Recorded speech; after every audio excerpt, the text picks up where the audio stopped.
À partir de la seconde moitié du XIIe siècle, la croisade va devenir étroitement, strettamente, dépendante des marchands, dei mercanti. Les marchands sont, comme d'habitude, plus soucieux, più preoccupati de leurs intérêts commerciaux que du sort de Jérusalem. Les Vénitiens, les Pisans et les Génois regardent depuis longtemps du côté de l'Égypte et de Constantinople. Et vous êtes en train de voir justement une carte de l'expansion politique et commerciale de Venise, à laquelle suit une carte de l'expansion maritime de Pise et de Gênes. Et donc, d'un côté, les républiques maritimes convoitent l'Égypte qui commande la voie d'accès aux épices et aux soieries de l'Extrême-Orient. Et de l'autre côté, elles veulent avoir le contrôle du Bosphore et de Constantinople pour avoir accès à la Crimée et aux routes caravanières et fluviales de la principauté de Rousse. Dès 1154, les Pisans, les Génois, les gens de Salerne, Amalfi et de Palerme ouvrent des comptoirs en Égypte. Venise négocie une paix de longue durée avec Saladin. Constantinople, Venise, Gênes et Pise ont aussi obtenu d'importantes concessions commerciales. Cependant, les rapports entre chrétiens occidentaux, les latins, et les chrétiens orientaux, les grecs byzantins, se sont progressivement dégradés. Les Grecs commencent à réagir violemment à la présence des latins. D'autre part, les Byzantins se sont, en 1154, séparés de Rome, le grand schisme d'Orient. En 1161, ils font arrêter les Vénitiens et en 1182, massacrent la population latine de Constantinople. Quand en 1198, Innocent III, désireux de rendre aux expéditions en Terre Sainte leur caractère primitif de pèlerinage militaire international, lance un quatrième appel en faveur de l'Orient, la prévention, l'inimitié occidentale contre les Byzantins est à son comble. Comble signifie culmine. Dans ce climat, les Vénitiens, soucieux de se réserver la voie de l'Asie mineure et de la mer Noire, n'ont aucun mal à détourner la quatrième croisade vers Constantinople. Et donc la quatrième croisade finalement aboutit à la prise d'une autre ville chrétienne. En avril 1204, la ville chrétienne est prise et pillée par les croisés. Ils font des massacres partout, la ville est partiellement détruite et sur les dépouilles de l'Empire byzantin naît un autre empire latin, l'Empire latin de Constantinople qui va durer 60 ans à peu près, de 1204 à 1261. Les Byzantins sont contraints de se replier à Nicée, à Trébizonde et en Épire. Le grand protagoniste de la quatrième croisade, c'est le doge vénitien Enrico Dandolo. Si la quatrième croisade a fait un détour à Constantinople, la cinquième croisade est lancée directement contre notre État, c'est-à-dire l'Égypte. De petits et grands seigneurs et beaucoup de croisés de toute l'Europe, de l'Allemagne, de l'Italie et de la France arrivent en Égypte.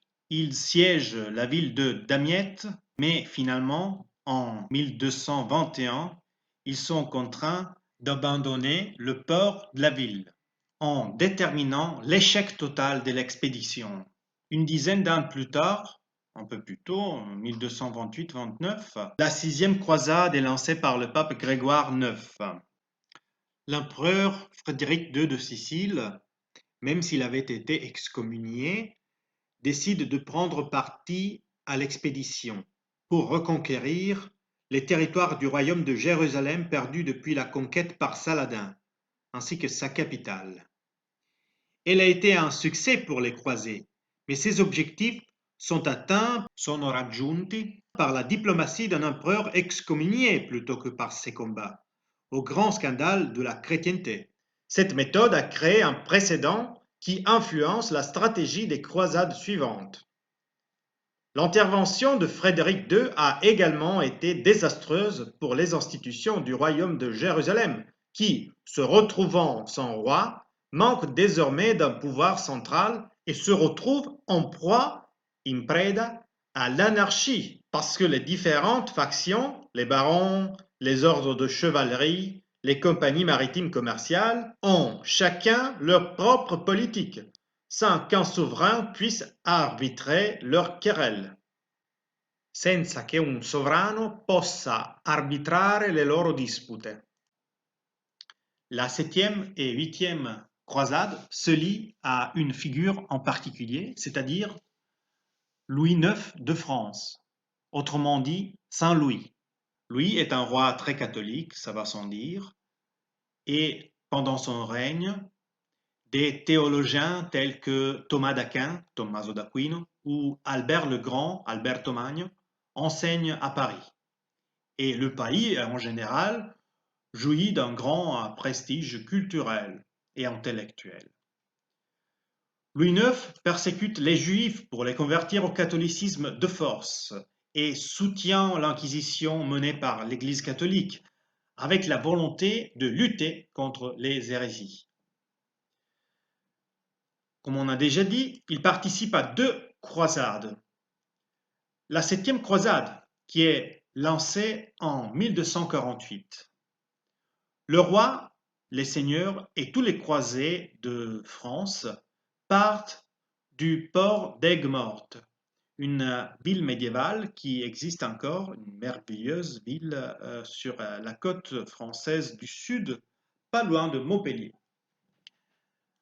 Ils s'arrêtent donc à Chypre et puis de Chypre, ils gagnent Damiette en Égypte. Donc encore une fois, c'est une expédition menée contre l'Égypte. Mais lors de cette croisade, le roi, tout d'un coup, est fait prisonnier et il est libéré uniquement contre une rançon d'argent, un riscatto in soldi, in denaro.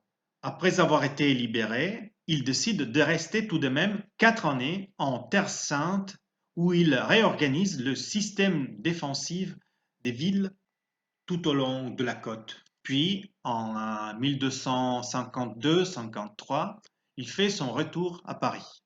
Il faut souligner qu'on se trouve désormais dans une période où la croisade avait perdu sa valeur religieuse.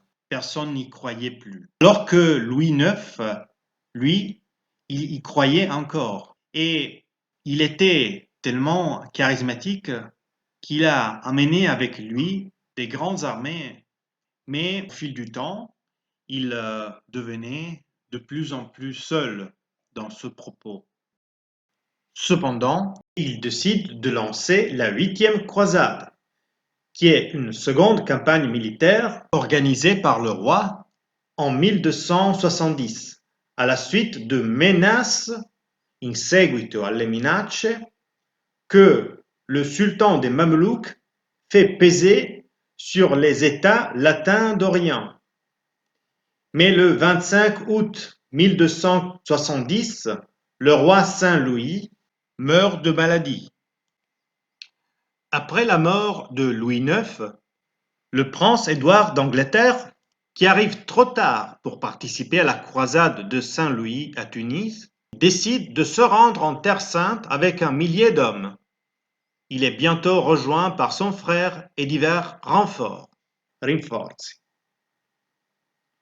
Mais Édouard rembarque à Acre en direction de l'Europe le 22 septembre 1272 pour prendre la succession de son père Henri III et devenir quelques mois plus tard le roi d'Angleterre. L'expédition du prince Édouard fait partie des croisades les plus sagement et intelligemment organisées, mais son manque de moyens et de troupes a réduit à néant tous ses efforts. Elle a eu cependant le mérite d'accorder 10 ans de paix et presque 20 ans de survie, sopravvivenza, au royaume qui se réduit aux environs de Saint-Jean d'Acre. Les expéditions suivantes n'ont rien apporté au reste des États latins d'Orient. Et en 1291, les Mamelouks finissent par conquérir l'ensemble des territoires syriens qui appartiennent encore aux chrétiens. C'est la fin de l'époque des croisades en Orient.